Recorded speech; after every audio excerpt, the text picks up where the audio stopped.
Good morning, सुप्रभात। प्रीसा IAS coaching Karol Bagh नई दिल्ली की तरफ से आपका स्वागत है। हार्दिक अभिनंदन है। और ये अपेक्षा है कि प्रीसा आईएएस का ऐप प्ले स्टोर पे उपलब्ध है, उसे डाउनलोड करें। और ऑफर प्राइस ऑनलाइन 999 रुपये मंथली पर आईएएस पीसीएस का साल भर का डिफाइंड कोर्स जो प्री मेंस और इंटरव्यू तीनों को कंबाइन करता है, ज्वाइन करें। ऑफलाइन ये फीस 1,44,000 है, जिसको हम ऑनलाइन में 30,000 रुपये पे दे रहे हैं। और वो 30,000 रुपये में भी इस समय ऑफर प्राइस करके 999 रुपये पर मंथ। तो आप इसकी उपयोगिता को समझें कि आपको 1,44,000 का प्रोडक्ट जो है मात्र 999 रुपये पर मंथ 12 महीने का कोर्स है दिया जा रहा है अंडर ऑफर प्राइस, क्योंकि ये कोचिंग अभी नई खुली है। और ये कोचिंग आईएएस ऑफिसर्स के द्वारा चलाई जा रही है। और एज ए फैकल्टी मैं खुद आईएएस ऑफिसर हूँ। तो ये यूएसपी है इस कोचिंग की। और 66 से लेकर 80% क्वेश्चंस आने की गारंटी ये कोचिंग ले रही है। तो आपको मेरा सलाह है, सुझाव है कि ज़्यादा से ज़्यादा संख्या में आम विद्यार्थियों को भी जोड़ें, जो ऑनलाइन मात्र 999 रुपये पर उपलब्ध है। देखिए, कोचिंग बहुत सारी है, इसमें कोई दो राय नहीं है। और बहुत सारे लोग पढ़ने पढ़ाने वाले हैं, इसमें भी कोई दो राय नहीं है। लेकिन हम लोग टू दी पॉइंट बहुत कम बुक्स को ले करके आपके तैयारी कराते हैं, जिसमें इन डेप्थ और एनालिटिकल थिंकिंग को और क्वेश्चन को समझने की इस क्षमता का विकास आपका करते हैं। कैसे करते हैं वो मैं आपको नमूना सैंपल आपको अभी दिख जाएगा।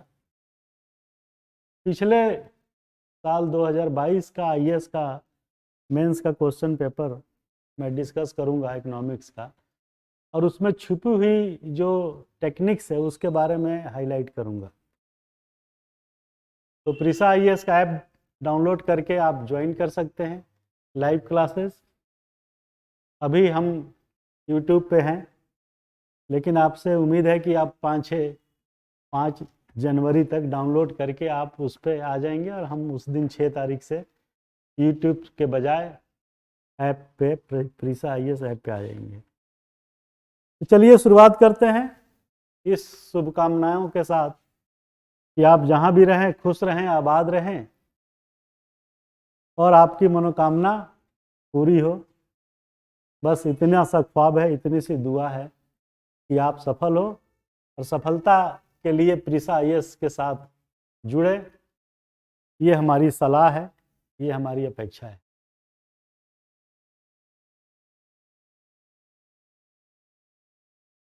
तो सीधे सीधे आते हैं इकोनॉमिक्स जीएस 3 का आईएएस का 2022 का क्वेश्चन। और मुझे कहते हुए थोड़ी सी हिचक हो रही है, थोड़ी सी दुख हो रहा है कि कुछ क्वेश्चंस को लोगों ने, अलग कोचिंग अलग संस्थाओं ने आंसर शीट लिख करके डिस्प्ले किया, मैं कल देख रहा था।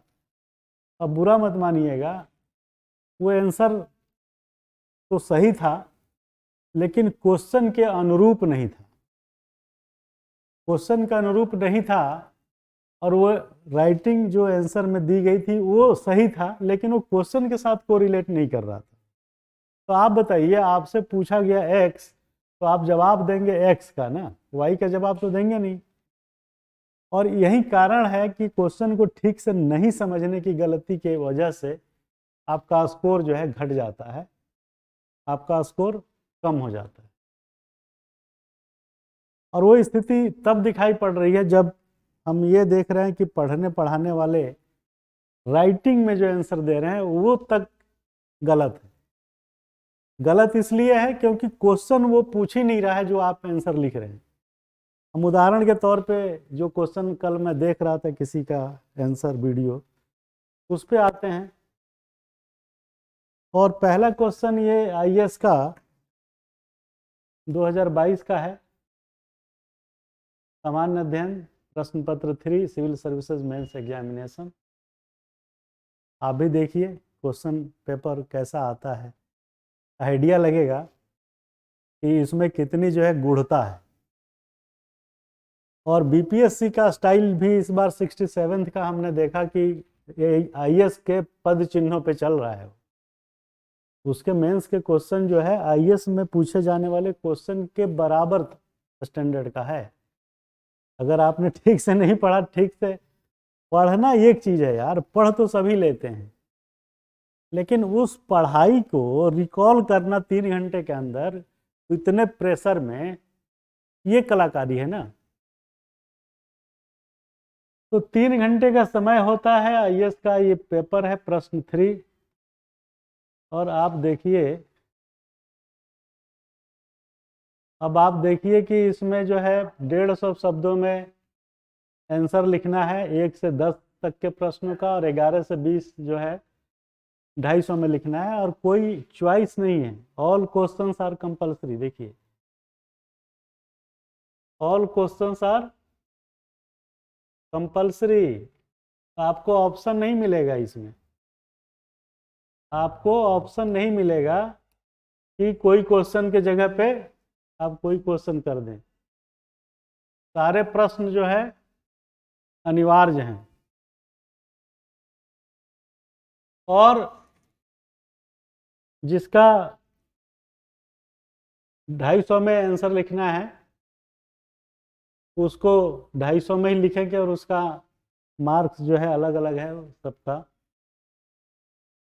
तो इसमें एक चीज़ और देखिए, बड़ा क्लियर लिखा है कि प्रश्नों में इंगित शब्द सीमा को ध्यान में रखिए। मतलब उससे ज़्यादा लिखेंगे तो वो पढ़ेगा भी नहीं।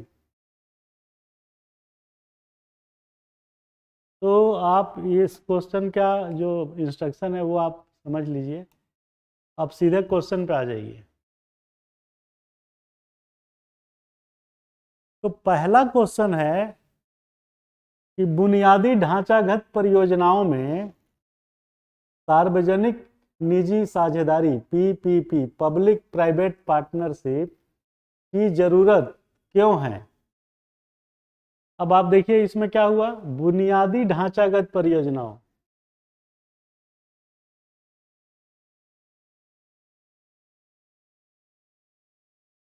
क्या पूछ रहा है, बुनियादी ढांचागत परियोजनाओं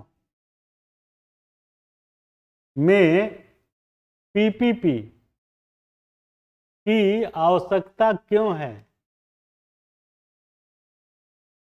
और फिर आगे पूछ रहा है कि भारत में रेलवे स्टेशनों के पुनर्विकास, इसका रेलवे स्टेशन का रीडेवलपमेंट में पीपीपी मॉडल की भूमिका का परीक्षण कीजिए। परीक्षण करना है भाई, एग्जामिन करना है, ठीक है, विवेचना नहीं करना है, प्रकाश नहीं डालना है, आलोचनात्मक व्याख्या नहीं करना है। कह रहा है कि एग्जामिन करिए, एग्जामिन द रोल, परीक्षण करिए। परीक्षण में क्या करिएगा कि आज तक की गतिविधियां क्या रही है और वो किस दिशा या दशा में रही है, और उससे क्या लाभ हुआ है, क्या हानि हुई है, और आगे इसका क्या फ्यूचर है। ये सब बातें, 3 बातें लिखेंगे परीक्षण में। तो परीक्षण में क्या लिखेंगे, अगर पहले हम परीक्षण वाली बात समझ लें, तो परीक्षण में आप लिखेंगे कि आज की स्टेटस क्या है, आज का स्टेटस इस परियोजना का क्या है। फिर आज की परिप्रेक्ष्य के बाद भविष्य में इसका क्या उम्मीद है। फिर आज का जो स्टेटस है, स्टेशन लिख गया, तो इसके थोड़ा सा पहले, आज का स्टेटस लिखने से पहले थोड़ा बैकग्राउंड में जाएंगे कि इसकी क्यों जरूरत पड़ी थी सरकार को, ये बता देंगे। फिर आज क्या स्टेटस है और भविष्य में क्या होगा। 150 शब्द है, 2 क्वेश्चन है इसमें, पीपीपी की आवश्यकता क्यों है, तो 75 शब्द इसमें चला जाएगा, बाकी बचा हाफ, तो इसमें 75 वर्ड इसमें आएगा, और 75 वर्ड में जो है 3 सेगमेंट हमने बताया, तो 75 में 25-25 वर्ड लिखना है। कितना कम शब्द है, तो इतने कम शब्दों में जब जवाब देना है तो सोचिए आपको कितना कंक्रीट होना पड़ेगा। समझ गए? अब आइए क्वेश्चन को हल करने की बात करें, कैसे हल होगा।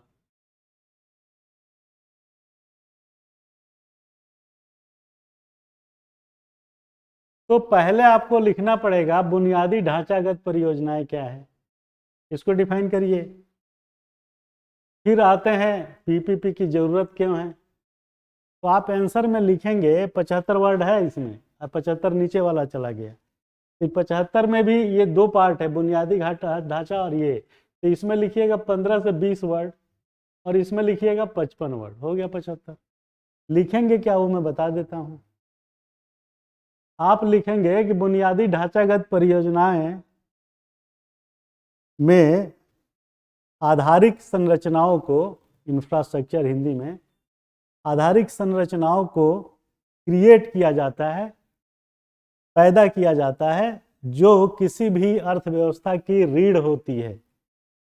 इस प्रकार की परियोजनाएं जो कोर सेक्टर से जुड़ी हुई है, उन कोर सेक्टर वाले उत्पादों को बुनियादी ढांचागत परियोजनाएं कही जाती है।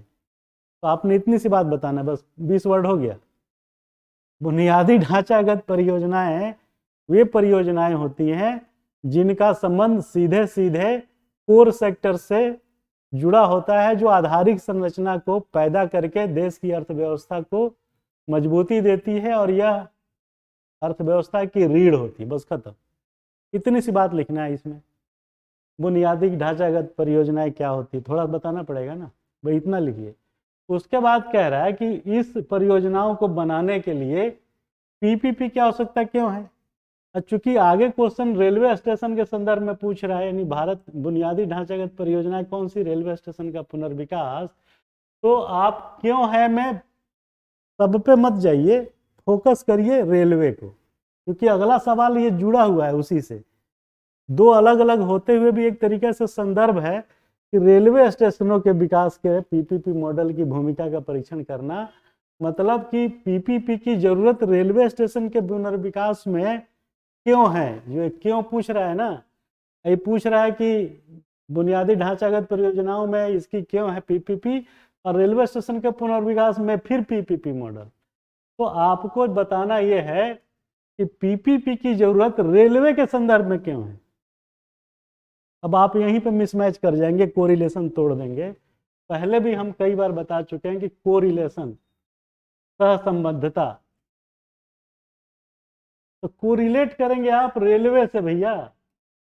आप जो है रोड, पोर्ट और बाकी ब्रिज, नेशनल हाईवे, वाटरवेज, ये सब भी बुनियादी ढांचे में आती हैं, लेकिन आपको फोकस करना है रेलवे स्टेशन के संदर्भ में, तभी कोरिलेशन बनेगा, नहीं तो कोरिलेशन बनेगा नहीं, 2 नंबर और काट देगा।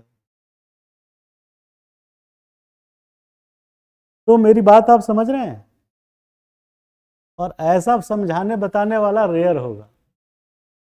तो बुनियादी ढांचागत परियोजनाएं आपने बता दिया जो हमने बोला अभी, और उसमें पीपीपी की जरूरत क्यों है, तो आप लिखिए कि पीपीपी की आवश्यकता क्यों है, या पीपीपी की आवश्यकता का कारण लिखिए, हेडिंग डाल दीजिए कि पीपीपी की आवश्यकता क्यों या का कारण। अब आप इसमें कारण में आप लंबा चौड़ा मत लिखिए, आप पॉइंट ज़्यादा से ज़्यादा लिखिए। अगर आपने डिस्क्रिप्टिव ऐसे लिखना शुरू किया तो गया, आप कम शब्दों में ज़्यादा बात नहीं कहेंगे, बल्कि ज़्यादा शब्दों में कम बात कहेंगे, ये लफड़ा है। इसीलिए कृपा करके आप जो है पॉइंट वाइज लिखिए, कारण क्यों है, पीपीपी की जरूरत क्यों है। तो पहला कारण आप लिखिए क्यों है, वित्तीय आवश्यकता।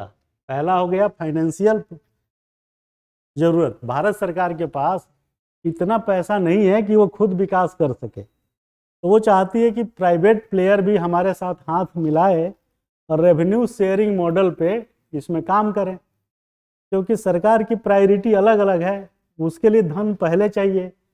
तो ये प्रायोरिटी थोड़ी नीचे है, तो इसमें पीपीपी मॉडल मांग लिया कि तमाम प्राइवेट प्लेयर हैं जैसे अदानी, अंबानी, डालमिया तो खैर ख़त्म ही सा हो गया, ये आपका जो है टीसीएस, इन्फोसिस, अनिल अग्रवाल की वेदांता, ये सब कंपनियां हैं बड़ी बड़ी।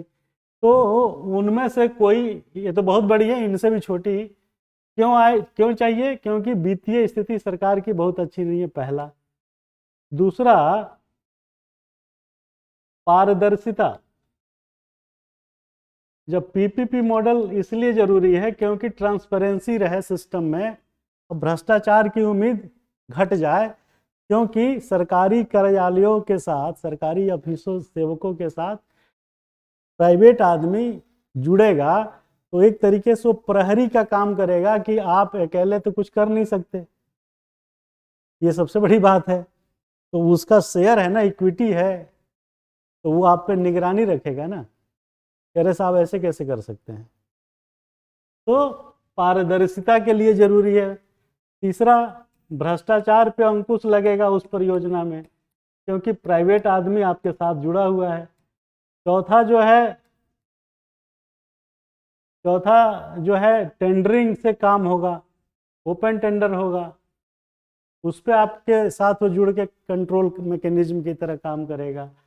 पांचवा जो है इसलिए जरूरी है क्योंकि सरकारी संसाधन जो है, मैन मटेरियल मशीन इतने नहीं हैं जो ये काम कर सके, पहले से ओवरलोडेड है कौन? सरकारी विभाग, वहाँ मैन मटेरियल मशीन की क्राइसिस है। तो ये नए नए काम लाना है, तो इन सब के लिए सरकारी, उसके अलावा जो है कंसल्टेंट, प्राइवेट आदमी जो होगा उसके पास अपना प्राइवेट कंसल्टेंट होगा, जो पीपीपी मॉडल में रेवेन्यू शेयरिंग से लेके उसका टर्नकी प्रोजेक्ट जिसे कंसेप्ट टू कमीशनिंग जो होती है, उसको वो भली भांति वॉच करेगा और आपकी जो सरकारी विभाग की कमियां हैं, लाल फीताशाही को वो ख़त्म करेगा। फिर अगला पॉइंट आप लिख दीजिए कि परियोजनाएं टाइम पे, समय पर पूरी होगी, और समय पर पूरी होने के बाद उसका जो ऑपरेशन होगा, परिचालन और मेंटेनेंस दोनों देखेंगे, और अगर उसका शेयर आपने 50% से ज़्यादा कर दिया तो उसका रोल प्राइमरी हो जाएगा, आपका सेकेंडरी हो जाएगा, जो सरकार खुद चाहती है। सरकार क्या चाहती है, उसकी मंशा समझिए। सरकार चाहती है कि हम जो है, this is not my business to be in business. सरकार व्यापार में नहीं रहना चाहती, वो चाहती है कि व्यापार आप करें, हम आपके साथ रहेंगे, पीछे पीछे, आगे नहीं रहेंगे, आपको जो करना है करिए। तो सरकार का कंसेप्ट है कि सरकार should not be in business, business में रहने की जरूरत सरकार को नहीं है, वो सिर्फ नीति बनाएगी और नीति निर्माण करने के बाद एग्जीक्यूट आप करेंगे। तो जितने देश में पब्लिक के सेक्टर थे 250, उसमें से तमाम घाटे में चले गए। तो सरकार का ये कंसेप्ट कि खुद अपने द्वारा कंट्रोल करना लगाना फेल हो रहा है, इसीलिए ये सब एक्टिविटीज पीपीपी को दे दो, प्राइवेट को दे दो, और आप छोटा सा शेयर लेके रहें, क्योंकि ये सब चीज़ें जो हमने बताया सरकार के पास नहीं है। तो सरकार के पास क्या है क्या नहीं है, ये हमसे बेहतर कौन बताएगा। आज आज नीति आयोग में मैक्सिमम स्टाफ जो आउटसोर्सिंग वाले काम कर रहे हैं, क्योंकि सरकारी विभागों में अगर एक तो क्वालिटी थोड़ी कम है, आदमी कम है, फिर ऊपर से जो हैं भी उनकी थोड़ी क्वालिटी कंपैरेटिवली जो प्राइवेट के बड़े प्लेयर हैं उनसे कम है। जो अच्छे लोग हैं वो सिस्टम से छोड़ के चले जाते हैं प्राइवेट में। कई तमाम आईएएस, आईपीएस, आईआरएस, आईआईटीएस तमाम लोग छोड़े हुए हैं। तो ये बात लिखनी है आपको कि पीपीपी की आवश्यकता क्यों है, ये चीज जो हमने बताई। अब 6.7 पॉइंट हमने बताया, और ये 6-7 पॉइंट में आपको 50 वर्ड लिखना है, तो 6×8 = 10 वर्ड होगा। अब आप सोचिए, लेकिन पॉइंट आप ज़्यादा लिखेंगे। वित्तीय जरूरत सबसे पहले पीपीपी में, सरकार इसीलिए पीपीपी की तरफ भाग रही है, पब्लिक प्राइवेट पार्टनरशिप। अब ये हो गया दूसरा मतलब पॉइंट। जैसे आपने एक तो बुनियादी ढांचागत बता दिया आपने, उसके बाद आपने बताया कि पीपीपी की ज़रूरत क्यों है, 2 बता दिया ना, है 20 शब्द में ये बताया हमने, और फिर पीपीपी की आवश्यकता क्यों है ये बताया। और अब अगला है उसमें कि रेलवे स्टेशन के पुनर्विकास में पीपीपी मॉडल की भूमिका का परीक्षण करना है। ध्यान दीजिए, ये तमाम लोगों ने गलत लिखा है, पढ़ा है। ये कह रहा है कि रेलवे स्टेशन के पुनर्विकास, रीडेवलपमेंट, मतलब क्या है कि रेलवे स्टेशन तो ऑलरेडी एग्जिस्ट कर ही रहा है ना, नया रेलवे स्टेशन को डेवलप करने की बात नहीं कर रहा है वो। क्वेश्चन कह रहा है कि पुनर्विकास रीडेवलपमेंट का मतलब हुआ कि वो स्टेशन पहले से स्थित है, उसको रीडेवलप करना है। और आपने छोटे से पॉइंट को ध्यान नहीं दिया तो गई पूरी आंसर जो है।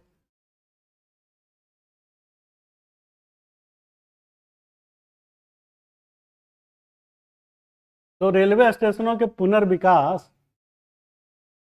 मतलब जो एग्जिस्टिंग रेलवे हैं उन्हीं का रीडेवलप करना है ना। तो पीपीपी मॉडल की भूमिका का परीक्षण कीजिए, ध्यान दीजिए यहाँ पे, पुनर्विकास में पीपीपी मॉडल की। अब देखिए, इसको जानने से पहले आपको ये पता होना चाहिए कि एक कंपनी थी, अब तो खैर ख़त्म कर दिया सरकार ने, उस कंपनी का नाम था, ये याद रखिएगा, IRSDC, Indian railway station development corporation बनी थी। और बाद में अभी कुछ 6 महीना साल भर पहले ये सरकार ने इसको भंग कर दिया, डिसॉल्व कर दिया, ज़रूरत नहीं है, और उसका काम जोनल रेलवे को दे दिया। अब देखिए, तो पीपीपी मॉडल की भूमिका का परीक्षण इसलिए पूछ रहा है क्योंकि IRSDC को सरकार ने डिसॉल्व किया एक क्वेश्चन सेट होने से पहले, एक कंपनी को बंद कर दिया सरकार ने। अब आपने कहीं IRSDC का तो नाम सुना भी नहीं होगा, कहीं अखबार में छोटा सा कोने में आया होगा कि भारत सरकार या केंद्र सरकार या रेलवे मंत्रालय ने IRSDC को भंग किया। अब वो कहीं न्यूज में तो था, ये तो पक्का है, और आपने ध्यान नहीं दिया होगा, ना कोई पढ़ाया होगा। तो इतनी बड़ी कंपनी सरकार ने भंग कर दी। तो जब आपको लगेगा कि ये भंग हो गई है तो इसकी भूमिका को पूछ रहा है। ये क्वेश्चन का ओरिजिन जो हुआ, जन्म हुआ इसलिए क्योंकि IRSDC खत्म हुई है, अदरवाइज ये सवाल बनता ही नहीं। और आपको IRSDC की भंग होने का रीजन पता ही नहीं है तो आप आगे क्या लिखिएगा। तो इसका आंसर लिखने से पहले आपको बैकग्राउंड में IRSDC पता होगा, जिसको वही लिख पाएगा, अदरवाइज ठीक से नहीं लिख पाएगा। ये कह रहा है ना कि स्टेशनों के पुनर्पीपीपी मॉडल, ये IRSDC पीपीपी मॉडल पे ही स्टेशनों का रीडेवलप करती है, जो भोपाल के पास एक स्टेशन को किया। लेकिन मजे की बात देखिए कि अपने जन्म काल से लेके मृत्यु काल तक 10 साल जिंदा रही, और 10 सालों में सिर्फ और सिर्फ एक स्टेशन जो भोपाल के पास है उसका रीडेवलपमेंट हो पाया पीपीपी मॉडल पे। अब बताइए कि पहला तो स्ट्राइकिंग पॉइंट इसमें यह है कि पीपीपी मॉडल के लिए सरकार ने रेलवे स्टेशन के पुनर्विकास में पीपीपी मॉडल लाई, जिसका क्रियान्वयन करने की एजेंसी IRSDC थी, जो पिछले 10 सालों में एक स्टेशन डेवलप कर पाई थी। इससे यह सिद्ध होता है कि पीपीपी मॉडल जो है, पीपीपी मॉडल की भूमिका पुनर्विकास में सफल नहीं रही, इसीलिए उसको भंग कर दिया गया, क्योंकि 10 साल में एक स्टेशन डेवलप कर पाया। तो पहला आप पॉइंट ये लिखेंगे कि पुनर्विकास में पीपीपी मॉडल की भूमिका में कि IRSDC को भंग किया गया क्योंकि वो पूरा रीडेवलपमेंट करा ही नहीं पाई, सिर्फ 10 साल में एक स्टेशन का पुनर्विकास हुआ। तो ये तरीके से फेलियर रहा ना पीपीपी मॉडल। अब देखिए तो फेलियर क्यों रहा, पीपीपी मॉडल की भूमिका फेलियर क्यों रहा, उसका रीजन सुनिए। पीपीपी मॉडल पहला कि सरकार की नीतियां और दरें, टर्म एंड कंडीशंस बहुत ज़्यादा स्ट्रिक्ट था, जिसके कारण प्राइवेट प्लेयर इस फील्ड में उतरना नहीं चाहे। तो पीपीपी मॉडल की भूमिका में आप ये लिखेंगे कि आईआरएसडीसी पूरे 10 साल में एक स्टेशन को डेवलप कर पाई, पीपीपी फेल हो गया वहाँ पे, पहला। दूसरा, पीपीपी फेलियर क्यों हुआ, उसका एग्जामिनेशन जब आप करेंगे तो पीपीपी मॉडल फेलियर क्यों हुआ, क्योंकि टर्म एंड कंडीशन जो थी सरकार की वो बिजनेस ओरिएंटेड नहीं थी। उसमें ऐसे ऐसे शर्तें थे जिसके वजह से प्राइवेट प्लेयर नहीं आना चाह रहे थे, और उसका प्रमाण यह है कि एक ही स्टेशन डेवलप हो पाया। तो टर्म कंडीशन सरकार की जो है अच्छी न होने की वजह से प्राइवेट प्लेयर इस बिजनेस में उतरना नहीं चाहते थे, क्योंकि कोई भी बिजनेसमैन तभी किसी बिजनेस में उतरेगा जब उसको प्रॉफिट दिखाई पड़ेगा, कोई दान करने नहीं आएगा। तो टर्म एंड कंडीशन खराब होने की वजह से पीपीपी मॉडल फेल हो गया। तीसरा पॉइंट क्या लिखेंगे कि सरकारी तंत्र जो लाल फीताशाही कहा जाता था आज भी न्यूनाधिक रूप से जिंदा है, क्योंकि प्राइवेट प्लेयर को सरकारी सेवक ठीक से इंटरटेन नहीं करता है, और उसके साथ जो है जितना कोऑपरेशन देना चाहिए उतना कोऑपरेशन उसको मिलता नहीं है, क्योंकि टर्म एंड कंडीशन बहुत ही कॉम्प्लेक्स होते हैं सरकार के। इस केस में ऐसा ही था। तो टर्म कंडीशन ठीक नहीं होना, सरकारी तंत्र का रवैया जो है लाल फीताशाही की तरफ ही झुका होना, और रेवेन्यू रिटर्न इन्वेस्टमेंट पे आरओआई लिख लीजिए, आरओआई जो है बहुत ल्यूक्रेटिव ना होना। भाई आप 100 रुपये लगाएंगे तो आप 5 रुपये कमाना चाहेंगे ना साल भर में, और जब टर्म कंडीशन में ये दिख रहा है कि रेवेन्यू जो है मॉडल शेयरिंग के बाद हमें फ़ायदा ही नहीं होगा, तो हम क्यों बिजनेस में आएंगे। तो पीपीपी मॉडल इसलिए रेलवे स्टेशन के रीडेवलपमेंट में नहीं आया, क्योंकि रेवेन्यू जनरेशन जो है कम था। दूसरा, टर्म कंडीशन सरकार का बहुत अजीब था। फिर उसमें सरकारी सेवकों का रवैया। तो ये 3-4 कारण ऐसे हैं जो प्रोमिनेंट थे, जिसके वजह से पीपीपी मॉडल में प्राइवेट प्लेयर रेलवे स्टेशन के रीडेवलपमेंट के लिए नहीं आया। तो भूमिका का परीक्षण हो गया कि पीपीपी की क्या भूमिका रही और उसका क्या हश्र हुआ, ये आपको पता लग गया। तो ये बातें लिखनी है इसमें, तब होगा कि पीपीपी मॉडल की भूमिका का परीक्षण इस संदर्भ में। तो भूमिका उसकी सकारात्मक या सफल नहीं रही है आज तक, वो इसलिए नहीं रही क्योंकि ये सब चीज़ें हैं, और इसका प्रमाण ये है कि आईआरएसडीसी को हमने भंग कर दिया क्योंकि वो सफल नहीं हुआ। अब वो उसकी परेशानी अलग है कि टर्म कंडीशन कौन ठीक करेगा, वो हायर लेवल पे जाएगा वगैरह, उस पर मत जाइए। वो परीक्षण ये करिए कि क्या आज की डेट में हुआ है। तो आईआरएसडीसी को भंग करना ही ये प्रमाण है कि पीपीपी मॉडल फेल हो गया है, इसीलिए उसको भंग किया।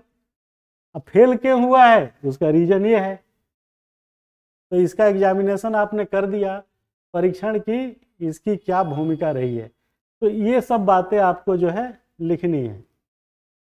अब आप सोचेंगे कि साहब ये तो बड़ा अजीब बात है कि रेवेन्यू को लेकर के, यस, जब उसको प्रॉफिट ही नहीं हो रहा, आपको सुन के ताज्जुब होगा 150 रुपया पार्किंग चार्ज जो लेता है वहाँ पे। सोच लीजिए, एक ही स्टेशन है भोपाल के पास, हबीब नगर ऐसा कुछ नाम है, हबीब नगर ये शायद। लोगों ने क्या लिखा कि पीपीपी मॉडल से रेलवे स्टेशनों का पुनर्विकास होगा और उससे वाईफाई की कनेक्टिविटी और एयरपोर्ट की तरह स्टेशन बन जाएंगे, ये हो जाएगा वो हो जाएगा, लोगों को बड़ा आराम मिलेगा, वहाँ पे कैफेटेरिया होगा और बहुत ही लाजवाब टाइप का मॉल टाइप का बिल्डिंग होगी और सब लोग वहाँ एयरपोर्ट की तरह एंजॉय करेंगे। अरे भैया ये थोड़ा ना पूछ रहे हो, आपने तो ये जवाब लिख दिया कि रेलवे के पुनर्विकास पीपीपी मॉडल पे हो चाहे सरकारी मॉडल पे हो, उससे क्या फायदा होगा, ये हो गया ना। आपने जो लिखा है कि ये सब मिलेगा, वाईफाई और बढ़िया रेस्टोरेंट, बढ़िया पार्लर, बढ़िया जो है सब कुछ, तो वो तो तब होगा ना जब पुनर्विकास के फायदे पूछ रहा हो। इतना बुद्धि तो सब में है। अब शांता को भी समझ में आ रहा है कि भाई उसका आंसर ये थोड़े ना लिखा जाएगा, वो तो उसका लाभ लिख रहे हैं आप। अब आपको मैं बता दूं, ये बहुत बड़े कोचिंग इंस्टीट्यूट का वीडियो पड़ा है यूट्यूब, जिसमें वो आंसर राइटिंग लिखा है हाथ से, उसमें लिखा है वो सज्जन ने। अब आप सोचिए तैयारी का लेवल क्या है। भोजपुरी का एक कहावत ध्यान आ रहा है कि रहल करीमना तब घर गई, गईल करीमना तब घर गई। डूबना तय है, डूबना तो पक्का है, क्योंकि इतना बड़ा कोचिंग इंस्टीट्यूट आंसर गलत पढ़ा रहा है, आपको पूछ रहा है ये। आप लिख रहे हैं कि वाईफाई मिलेगा, एयरपोर्ट की तरह जो है फ्लोरिश करेगा, वहाँ पे ट्रॉली और एकदम चकाचक मैकडोनल्ड, बर्गर किंग और ये सब केएफसी की दुकानें होंगी, एकदम हाई क्लास की सफाई होगी। अरे भैया ये थोड़ा ना पूछ रहे हो, वो आप तो बोल रहे हैं कि पुनर्विकास से क्या फायदा होगा देश को या व्यक्ति को। वो पूछ रहा है कि पहले ये बताओ कि उसकी भूमिका कैसी रही पीपीपी मॉडल का। तो क्वेश्चन तो कुछ और है, आप लिख रहे हैं कि ये सब चीजें। तो आप खुद, आप लोग बैठे हैं, समझिए कि क्या आंसर होगा, क्या कैसे लिखना चाहिए। तो वो कोचिंग वाले जो हैं ऐसे आंसर पढ़ाएंगे तो सिलेक्शन तो गया। पूछ रहा है क्या, आप लिख रहे हैं क्या, वाईफाई होगा और ये सब चीजें होगा, ये थोड़ा ना पूछ रहा है। वो तो विकास के लाभ पूछ रहा है, लिख दिया आपने। तो कृपा करके ये मेहरबानी करिए कि चीज को ठीक से समझिए, क्वेश्चन को 5 बार पढ़िए, उसके सारे जो टर्म्स है उसको ठीक से देखिए, तब आपको समझ में आएगा कि इसका आंसर क्या होना चाहिए। चलिए आगे बढ़ते हैं। दूसरा देखिए, ये और महान है। और जितने लोग बैठे हैं यहाँ, उसमें से 2 को छोड़ दीजिए तो बाकी 20-25 लोगों को कुछ नहीं मालूम। ये क्वेश्चन उठाया है जो हम इकोनॉमिक्स के टर्मिनोलॉजी पढ़ाते हैं 100-150, उससे उठाया है। और मैं दावे के साथ कह रहा हूँ कि यहाँ जो बैठे हैं या बाकी मार्केट में जो, उसमें 98% को इसका मीनिंग ही नहीं मालूम है। ये मेरा दावा है। अब पढ़िए क्वेश्चन, कितना मज़ा आता है पढ़ने, पढ़ाने में मज़ा तो है यार, क्योंकि मज़ा तब इसलिए ज़्यादा आ जाता है क्योंकि जब मुझे ये दिखाई पड़ता है कि यार समाज में लोग क्या पढ़ा रहे हैं, इतने बड़े बड़े कोचिंग वाले, हम क्यों ऐसा पढ़ा रहे हैं, क्योंकि ये हम लोग किए हैं, करते हैं, इसलिए हमें पता है। अदरवाइज हम में और आप में कोई फर्क नहीं है। फर्क ये है कि हम 25 साल का एक्सपीरियंस लेके ब्यूरोक्रेट के आपके सामने बैठे हैं, जो सब चीज़ों को समझ रहे हैं क्या कहना है। तो ये यूएसपी है प्रीसा आईएएस की, कि आप एक आईएएस ऑफिसर के द्वारा पढ़ाए जा रहे हैं। मुझे लगता है पूरे हिंदुस्तान में 2-4-5 होंगे। एक चेन्नई में मेरा बैचमेट है, ऑफिसर्स एकेडमी करके, इजराइल नाम है उसका, उसने खोला है तमिलनाडु चेन्नई में। और यहाँ भी शायद एक कोई नाम कहीं कहीं दिखता है, पता नहीं, वो तो सिर्फ एडवाइजर के रोल में दिखता है। खैर, दूसरा सवाल पे आइए। दूसरा सवाल है कि क्या बाजार अर्थव्यवस्था, ये मैंने चैप्टर 1 जब शुरू किया था उसी में बताया था, फिर इसको दोबारा रिपीट कर देंगे जब वो चैप्टर आएगा, बड़ा काम का चैप्टर है। और मार्केट इकोनॉमी हमने पढ़ाया था, उसी से क्वेश्चन है। तो बाजार अर्थव्यवस्था, पहले तो आपको पता होना चाहिए बाजार अर्थव्यवस्था है क्या, आप तो सीधा पढ़ के आगे बढ़ लेंगे। बाजार अर्थव्यवस्था क्या, अर्थव्यवस्था के कई प्रकार होते हैं, जिसमें ट्रेडिशनल, कमांड, बाजार, एक आध और होता है। तो बाजार अर्थव्यवस्था जो है, अर्थव्यवस्था का एक प्रकार है। अर्थव्यवस्था के प्रकार कौन कौन है? पारंपरिक, कमांड, बाजार मिश्रित, ये चार जो है प्रकार है अर्थव्यवस्था के। अब आपने अर्थव्यवस्था को ठीक से नहीं पढ़ा होगा, उससे पहले अर्थव्यवस्था तो जानिए क्या है। अर्थव्यवस्था क्या है? वस्तुओं और सेवाओं का उत्पादन से लेकर के उपभोग तक की एक श्रृंखला है। खत्म। अर्थव्यवस्था की परिभाषा इतने में अपने सामने बनाया, ना कि किसी राइटर का वो है डायलॉग। तो बाजार अर्थव्यवस्था अर्थव्यवस्था का एक प्रकार है, जैसे मिश्रित अर्थव्यवस्था, पारंपरिक अर्थव्यवस्था, कमांड अर्थव्यवस्था, और एक और है बाजार अर्थव्यवस्था।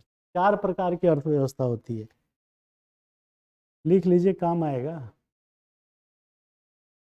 तो ये पारंपरिक, कमांड, बाजार और मिश्रित में से एक है बाजार। अर्थव्यवस्था का एक प्रकार है बाजार, जो हमने बोला। तो बाजार अर्थव्यवस्था का क्या मतलब है कि वस्तुओं का उत्पादन से लेके कंजम्पशन तक का निर्धारण कौन करता है? बाजार करता है, और जो मांग और पूर्ति के सिद्धांत पे काम करता है। खत्म। और जिसमें सरकार का कोई कंट्रोल नहीं रहता है। सरकार तय नहीं करेगी कि करोल बाग इंस्टीट्यूट की फीस 50,000 होगी कि 1 लाख होगी। बाजार तय करेगा, डिमांड सप्लाई तय करेगा। बाजार मीन्स, अक्सर आप बोल देते हैं बाजार तय करेगा। बाजार का मतलब क्या है? बाजार का मतलब यह है कि एक ऐसा स्थान जहाँ पर वस्तु और सेवाओं का क्रय और विक्रय होता है, ये बाजार है। लेकिन उस क्रय विक्रय को कौन करता है? आप और हम, माने सेलर और बायर। उसमें सरकारी हस्तक्षेप नहीं है। तो बाजार अर्थव्यवस्था एक मुक्त अर्थव्यवस्था है, जो मांग एवं पूर्ति के सिद्धांत पे काम करता है। बस खत्म हो गई। तो बाजार अर्थव्यवस्था समझ गए आप। अब ये कह रहा है कि बाजारू जब इतना चीज है, जैसे कोचिंग का बाजार है दिल्ली में, कितने बच्चे हैं, कितनी डिमांड है और कितनी सप्लाई है, वो तय करता है रेट। हमने भी जो रेट 999 रुपया ऑनलाइन किया है, वो बाजार अर्थव्यवस्था की वजह से किया है। तो फलनवा दे रहा है इतने में, तो हम भी क्यों ना बेचे इतने में। तो बाजार की कीमत आप समझ गए कि जहाँ पे सेलर और बायर अपने हिसाब से रेट तय करते हैं, सरकार का कोई हस्तक्षेप नहीं होता है। इसे कहते हैं बाजार अर्थव्यवस्था। तो जब सरकार का हस्तक्षेप ही नहीं है, तो अगले आगे आगे आगे बढ़िए। के अंतर्गत समावेशी विकास, इंक्लूसिव ग्रोथ, इसका अर्थ जरा बता के देखिए, पसीने छूट जाएंगे आपके कि समावेशी विकास क्या चीज है यार। इंक्लूसिव ग्रोथ, अभी तक तो पढ़ रहे थे फेयर एंड लवली, MRP 130 रुपया, ब्रैकेट में लिखा रहता था ऑल इंक्लूसिव, लिखा रहता है ना। तो आपको तो वही इंक्लूसिव समझ में आएगा। पियर साबुन खरीदने गए, उसके रेट के बाद लिखा रहता है हाँ, ऑल इंक्लूसिव। तो जीवन भर तो पढ़ा आपने इंक्लूसिव का मतलब शामिल करते हुए, उसको मिला के इंक्लूड करना। इंक्लूसिव और इंक्लूड वही शब्द है। टैक्स को मिला के इंक्लूसिव ऑल टैक्सेस। इंक्लूसिव का मतलब, साइलेंट कर लो। तो इंक्लूसिव का मतलब आप समझते हैं कुछ और, लेकिन ये है उसी से कि सब मिला करके। तो किसको सब मिलाना है? यहाँ इंक्लूसिव ग्रोथ का मतलब सब मिला के। बात तो सही है, जो शब्द है अर्थ उसका वही, लेकिन नए परिप्रेक्ष्य में, नए टर्म में पूछ रहा है इंक्लूसिव ग्रोथ। तो इसका मतलब ये हुआ कि सारी जनता जनार्दन, देश की सारी ऊंच नीच जितनी है समाज में, उन सबको मिलाकर, वहाँ क्या पढ़ते थे? MRP 130 रुपया ऑल इंक्लूसिव, मतलब टैक्स मिला के। यहाँ किसको मिलाना है? सारी जनता, चाहे वो 0 पे हो, चाहे वो 100 पे हो। सबका साथ, सबका विकास सरकार का नारा है। तो वो सबका विकास की बात करता है। समावेशी विकास का मतलब ये होता है कि एक तरीके की आर्थिक वृद्धि जो, जो बिना किसी बिना किसी लाग लपेट के, बिना किसी इंटरफेरेंस के, बिना किसी हस्तक्षेप के समाज के सभी लोगों के पास उपलब्ध हो और सबके लिए समान अवसर उपलब्ध प्राप्त कराने में सक्षम हो। तो समावेशी विकास का मतलब सीधा सा भाषा में समझ लीजिए कि सबका साथ सबका विकास। समाज के निम्न स्तर पर खड़ा व्यक्ति को भी साथ में लेकर चलना। गांधी जी कहते थे कि जब तक पंक्ति में खड़ा लास्ट व्यक्ति की स्थिति न सुधरे तब तक कोई विकास की बात बेमानी है। तो इंक्लूसिव ग्रोथ का मतलब समझ गए आप?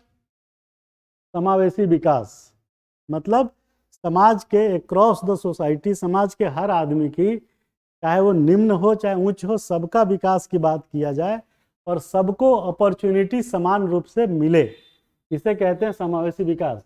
अब आप समझ गए क्या बाजार अर्थव्यवस्था के अंतर्गत समावेशी विकास संभव है? पहला सवाल। फिर कह रहा है कि भारत में आर्थिक विकास की प्राप्ति के लिए वित्तीय समावेश, ये समावेश कहाँ से इतना तंग कर रहा है? अब वित्तीय समावेश का मतलब आप नहीं जानेंगे तो फिर जो है आप नहीं समझ पाएंगे। तो वित्तीय समावेश क्या है भैया? ये अगेन प्रॉब्लम कर रहा है आपको, और जैसे हम बता देंगे क्वेश्चन आपके लिए आसान हो जाएगा। टर्मिनोलॉजी पढ़ी नहीं है तो मार टफ ही टफ है।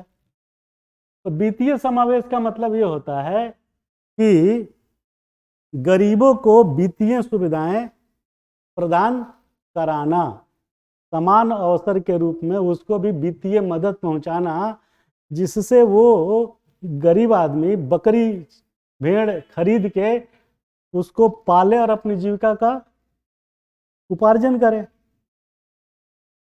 और उसको जो वित्तीय मदद आप देंगे वो मदद ऐसा नहीं होना चाहिए कि प्राइवेट लेंडर की तरह कि 5 रुपए सैकड़ा लूंगा, जो करते हैं ना गुंडई गांव देहात में, आपने देखा होगा।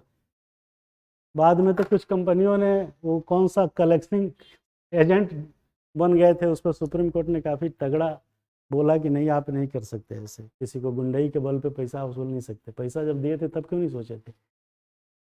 है तो वित्तीय समावेश का मतलब क्या हुआ कि समाज के सभी लोगों को वित्तीय सेवाएं, वित्तीय मदद जैसे ऋण, लोन उपलब्ध कराए और वो लोन की दर जो है न्यूनतम हो, युक्ति युक्त हो, ऐसा ना हो कि बहुत ज़्यादा हो। तो वित्तीय समावेश का मतलब समझ गए आप, अदरवाइज आपको पता ही नहीं चलता। तो वित्तीय समावेश के महत्व का उल्लेख करना है कि इसमें 2 क्वेश्चन है भारत में आर्थिक विकास की प्राप्ति के लिए। तो बाजार अर्थव्यवस्था के अंतर्गत कैसे संभव है? तो बहुत सारे लोग लिखेंगे कि संभव नहीं है, क्योंकि बाजार की शक्तियां, जो डिमांड एंड सप्लाई की शक्तियां हैं, वो तय करती है, इसीलिए गरीब आदमी ज़्यादा से ज़्यादा गरीब रह जाएगा। ठीक है ना, क्योंकि बाजार तय कर रहा है। पेट्रोल अगर बाजार तय करने लगे तो अब आप सोचिए, मिट्टी तेल अगर बाजार तय करने लगे तो गरीब के घर की रोशनी भी नहीं जल पाएगी। फिर तो भाई जाओ, डिमांड 100 लीटर की है, सप्लाई 50 लीटर है, मैं तो 1000 रुपये लीटर बेचूंगा। जैसे कोरोना का टाइम ऑक्सीजन सिलेंडर हो गया था, है कि नहीं? तो उसमें गरीब आदमी तो गया, उसकी जान कौन बचाएगा जब लोग सिलेंडर इतने महंगे दाम पे खरीद रहे थे? वो तो मर जाएगा ना। तो बाजार अर्थव्यवस्था जब डिमांड एंड सप्लाई बाजार तय करेगा तो ऐसी स्थिति में समावेशी विकास संभव होना चुनौतीपूर्ण है। ये नहीं लिखना है कि समावेशी विकास संभव ही नहीं है, ऐसा तो लिखना नहीं, जो लोग बता रहे हैं लिखने को, लिख के देखे भी है। तो आप लिखेंगे बाजार अर्थव्यवस्था क्या है। बाजार अर्थव्यवस्था के बारे में 2 लाइन लिख दीजिए कि मांग एवं पूर्ति के आधार पर जो अर्थव्यवस्था निर्धारित होती है उसे बाजार अर्थव्यवस्था कहते हैं। और बाजार अर्थव्यवस्था के अंतर्गत समावेशी विकास पाना चुनौतीपूर्ण है। ये नहीं लिखेंगे कि संभव नहीं है, ये भी नहीं लिखेंगे कि संभव है। संभव नहीं है क्योंकि उदाहरण हमने दिया कोविड का, लेकिन संभव भी है क्योंकि सरकार भी तो दे रही थी। तो बाजार अर्थव्यवस्था पे फोकस करिए, सरकार दे रही थी उसको भूल जाइए। तो बाजार अर्थव्यवस्था के अंतर्गत समावेशी विकास संभव नहीं है मत लिखिएगा, संभव है ये भी मत लिखिएगा, ये लिखिएगा संभव पाना समावेशी विकास चुनौतीपूर्ण है, चैलेंजिंग है, लेकिन असंभव नहीं है। पूछिए कैसे? बाजार अर्थव्यवस्था में चुनौतीपूर्ण है, यस और नो में तो जवाब लिखिएगा मत कि कोई भी चीज़ न परिपक्व होती है न अपरिपक्व होती है, मध्य मार्ग में होती है। ये जीवन और सबका सत्य है। तो यस नो नहीं लिखना है, क्या लिखना है? चुनौतीपूर्ण है समावेशी विकास। क्यों चुनौतीपूर्ण है?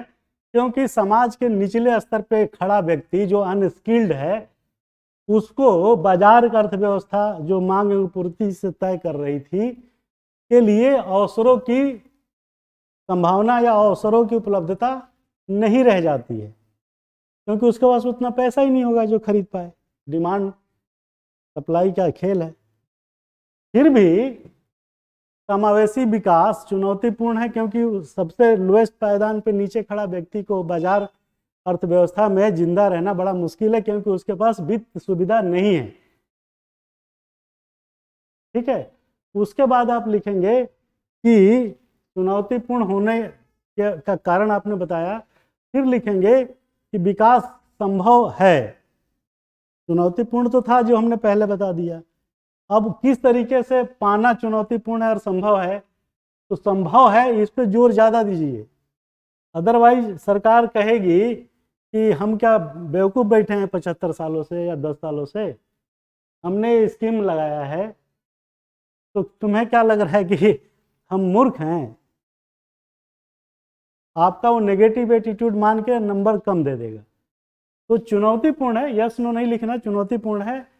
क्यों चुनौतीपूर्ण है? क्योंकि लोएस्ट वाला बात हमने पहले बताई। दूसरा कि इस चुनौतीपूर्ण को भी अवसरों की उपलब्धता में बदला जा सकता है। जैसे कोरोना आया, कोरोना के कुछ नुकसान हुए तो कुछ फायदे भी तो हुए। तो इसमें दूसरा पॉइंट क्या लिखेंगे आप? समावेशी विकास चुनौतीपूर्ण होते हुए भी फायदेमंद है, विकास संभव है, क्योंकि पहला, कहीं भी बाजार में जो वस्तुएं आती हैं उसका उत्पादन, उसका वितरण और उसका उपभोग आप करेंगे, हर आदमी करेगा। तो अब आप उत्पादन पे फोकस करिए और लिखिए कृपा करके कि वस्तुओं का जो वस्तुओं की उपलब्धता जो बाजार में है उसका कहीं ना कहीं उत्पादन हो रहा होगा ना। तो आप लिखिए कि जहाँ पे उत्पादन होगा वहाँ पे कुछ श्रमिक काम करेंगे ना, वहाँ लेबरर भी काम करेंगे ना, अनस्किल्ड भी करेगा, तो उसको अपॉर्चुनिटी मिली ना। पहली बात। क्यों संभव है? क्योंकि बाजार में जो वस्तु आएगी उसका उत्पादन के क्रम में तमाम लोगों को रोजगार मिलेगा, जिसमें इवन जो मैंने पहले बोला कि सबसे लास्ट पेडेस्टल पे खड़ा आदमी होगा उसको दिक्कत होगी, उसको भी रोजगार मिलेगा। चीनी मिल आपने बैठाया तो उस एरिया में जो अनस्किल्ड लेबरर है उनको भी तो काम मिलता है। तो अगर हम बाजार अर्थव्यवस्था के तहत देखें तो उसको रोजगार मिला जो पहले जीरो था। दूसरा, जब वो फैक्ट्री का उत्पादन होगा तो वहाँ आसपास तमाम होटल, रेस्टोरेंट, टैक्सी ये सब पैदा होंगे ना, हजाम नाई सब पैदा हो जाएंगे, मीट की दुकान सज जाएगी, रेस्टोरेंट बन जाएगा। बनेगा कि नहीं बनेगा? बनेगा ना। तो इससे किसको फायदा हुआ? समावेशी हुआ कि नहीं? समावेशी विकास। प्रैक्टिकल की बात करिए ना, वो फैक्ट्री खोलेगा तो वहाँ पे कुछ ITI टाइप का वो ट्रेनिंग देता है। जैसे आप रुद्रपुर जाइए इंडस्ट्रियल एरिया में, तो टाटा मोटर्स अपने यहाँ ट्रेनिंग देता है वो कम पढ़े लिखे लोगों को। 6 महीने की ITI टाइप के ट्रेनिंग दे के आपको कुशल श्रमिक बना के रोजगार दे देता है। अब बताइए, तो अगर ये बाजार अर्थव्यवस्था को आप कोसेंगे तो उसकी जड़ पे आप जाइए ना कि बाजार में जो वस्तु आएगी उसका उत्पादन कहीं ना कहीं होगा और उत्पादन के क्रम में इन लोगों की जरूरत पड़ेगी। अब हुआ विकास। पर्यटन के केंद्र के रूप में वाल्मीकि नगर प्रोजेक्ट टाइगर को अगर आपने बढ़िया पिकनिक स्पॉट बना दिया तो वहाँ लोकल लोग टैक्सी गाड़ी चलाएंगे ना, होटल रेस्टोरेंट खुलेगा ना, पेट्रोल पंप खुलेगा ना। तो हुआ कि नहीं समावेशी विकास? अब बताइए, ये आंसर है ना, या ये कह देना कि समावेशी विकास नहीं होगा क्योंकि वो तो भैया बाजार तय करेगा और बाजार में उसके पास पैसे नहीं होंगे तो मर जाएगा। वो एक ख्वाब है, हकीकत नहीं है। एक चुनौतीपूर्ण काम है, ये मैं मानता हूं, लेकिन आपको जवाब यस नो में ना लिखे, आपको तो नंबर स्कोर करना है। तो आप लिखेंगे कि विकास चुनौतीपूर्ण है परंतु इसे पाया जा सकता है क्योंकि ये सब चीजें जो हमने बताई। अब आ रहा मजा आपको? पूरी कथा ही पलट दी हमने। और आप ऐसे लिखेंगे तभी नंबर देगा, नहीं तो देगा होगा नहीं नंबर। ये आप सुन लीजिए। अब आपको मैंने सिद्ध कर दिया कि विकास संभव है। कितने लोगों को रोजगार मिला? सपोज वो चीज नहीं होती, बाजार अर्थव्यवस्था में अगर डिमांड सप्लाई का गेम है तो वो डिमांड कहीं ना कहीं से जनरेट हो रही है, तो सप्लाई भी तो जनरेट हो रही है, या सप्लाई जनरेट हो रही है, रेट तय करेगा वो बाजार, तो संभव है। आप इतना समझ गए, अच्छी बात है। तो ये हो गया आंसर। अब कह रहा है कि आर्थिक विकास के वित्तीय समावेश। वित्तीय समावेश का मतलब हमने बता दिया कि वित्तीय समावेश का मतलब ये होता है कि जिसमें सबको जो है वित्तीय सुविधा मिले, गरीब से लेकर सबको, और उचित ऋण ब्याज दर पे मिले। आर्थिक विकास की प्राप्ति के लिए वित्तीय समावेश का महत्व है क्योंकि समाज का सबसे कमजोर आदमी, बेरोजगार आदमी को भी पैसा चाहिए जिससे वो अपना कारोबार कर सके। तो वित्तीय समावेश का महत्व क्या हुआ कि वित्तीय सुविधा मिलना, ऋण मिलना जिसे कहते हैं, ऋण मिल जाएगा उसे, ऋण में सब्सिडी मिल जाएगी उसे, सब्सिडी मिलने के बाद उससे जो है उस पैसे से वो रोजगार करेगा, भैंस पालन करेगा, बकरी पालन करेगा। अनस्किल्ड लेबर है तो ये तो करेगा ना, बिल्कुल अनस्किल्ड होगा तब भी ये करेगा।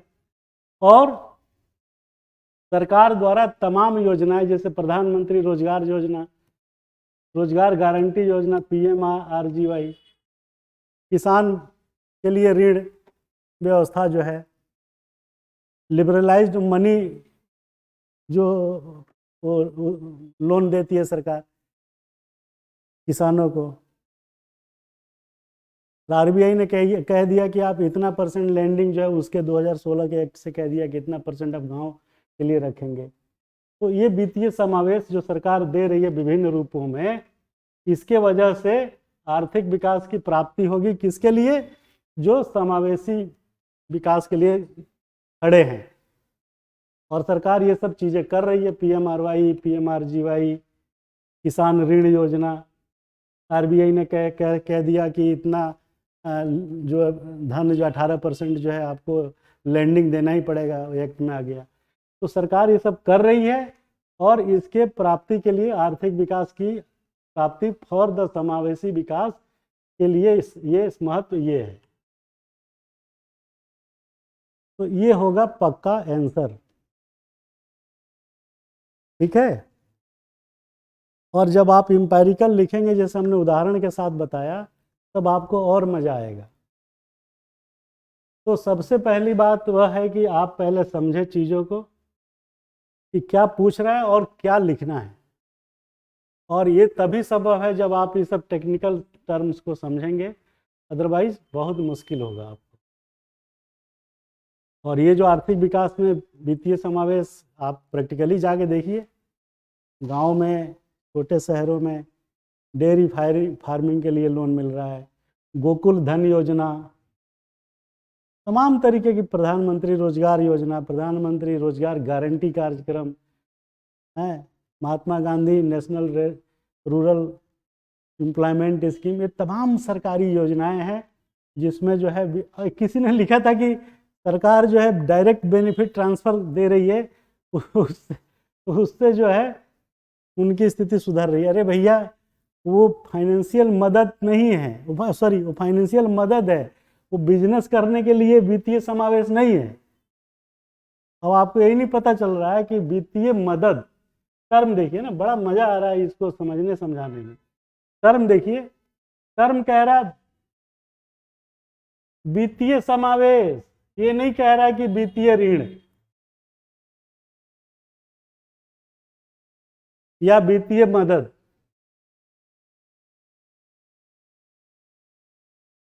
वो कह रहा है वित्तीय समावेश मतलब युक्ति युक्त तरीके से लोन की आपूर्ति, उपलब्धता। ये वित्तीय ऋण जो प्राइवेट लेंडर वाला नहीं है, और वित्तीय मदद भी नहीं है। जो डीबीटी के थ्रू होता है वो वित्तीय मदद है, फाइनेंशियल एड है आपको, कि आप पीडीएस की दुकान से राशन नहीं लेंगे तो इतना रुपया आपको बदले में मिल जाएगा, सब्सिडी वाला, अब छोड़ दीजिएगा तो, है ना आज की डेट में। तो वित्तीय मदद है डीबीटी, डायरेक्ट बेनिफिट ट्रांसफर, न कि वित्तीय ऋण या वित्तीय समावेश।